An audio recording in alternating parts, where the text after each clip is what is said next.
This program is brought to you by TV de Colombia. Cocaine and Cartels, the story of El Fantasma. On February 10, 1959, in the hills outside Medellín, Colombia, Juan Pablo Escobar was born. Not the Escobar etched in history books, but another, a man who would rise from the dusty alleys of his youth to become a ghost in the world of organized crime. This is his untold story.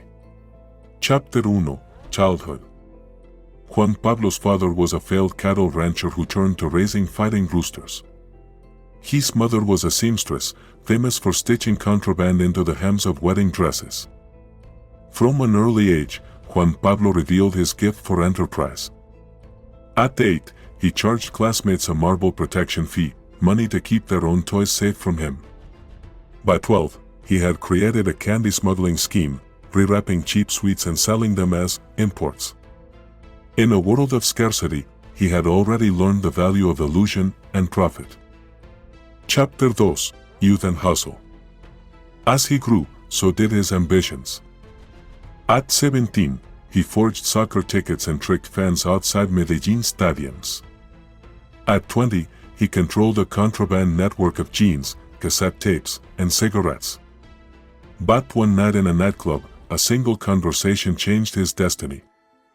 There, he was introduced to cocaine, white powder more valuable than gold, easier to move, and deadlier than anything he had touched before. Chapter 3, The Rise of El Fantasma. In the early 1980s, Juan Pablo built laboratories hidden behind banana plantations. By 25, he controlled smuggling routes through the Caribbean. It demanded loyalty, symbolized by matching tracksuits bearing his initials, JPA. It gained notoriety through strange acts of generosity, gifting bicycles to children, each hiding cocaine in the tires. It built churches whose hollow altars stored weapons. Whispers spread of his power. They called him El Fantasma, the ghost, a man rarely seen, but everywhere feared. Chapter 4, The Empire Years. At the height of his power, Juan Pablo built a compound he called La Sombra, the Shadow. It contained an underground disco, a swimming pool filled not with water, but tequila, and a private zoo stocked only with animals capable of killing a man. It was a palace of excess and a fortress of paranoia.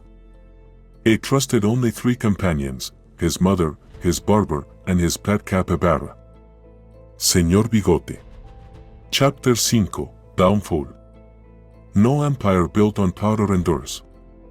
By the early 2000s, authorities turned their focus to Juan Pablo. In 2003, his largest laboratory was destroyed.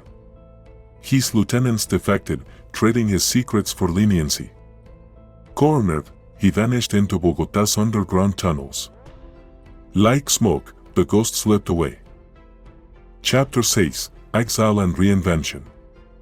Juan Pablo fled Colombia with a false passport. Rumors placed him in Mexico, briefly running a taco chain. In Miami, he was said to coach youth soccer under the name Juan Peters. But his greatest disguise was still ahead. In a quiet American suburb, he became Alfred Keith Branch. Some legends end in blood. Others in prison. But Juan Pablo Escobar chose another fate. It traded jungles for cul-de-sacs, cartels for cookouts, and the roar of gunfire for the hiss of sprinklers at dusk.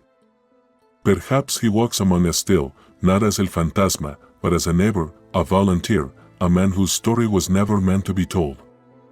This is Cocaine and Cartels, the Juan Pablo Escobar story.